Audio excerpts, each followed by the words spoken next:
Vous parlez de la théorie du genre dans les pays anglo-saxons.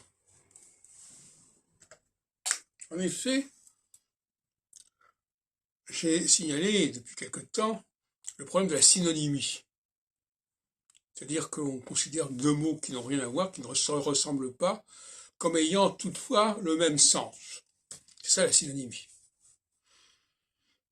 Et dans les langues synonymiques, comme l'anglais, qui est une langue d'emprunt, et c'est une langue très cacophonique, très hétéroclite quelque part, eh bien, les gens, quand ils apprennent la langue anglaise, ils rentrent dans une logique synonymique, forcément.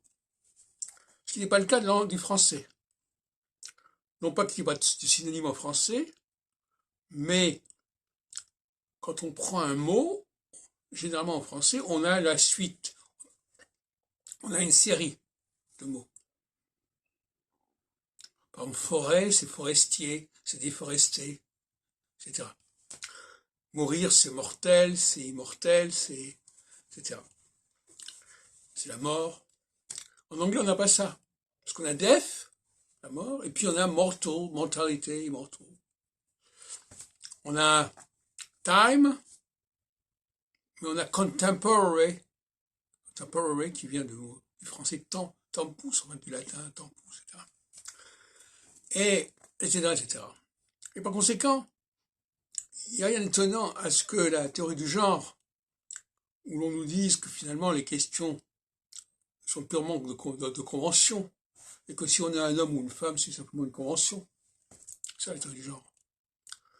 Eh bien, c'est typiquement synonymique. Être un homme ou une femme, c'est synonyme, c'est la même chose.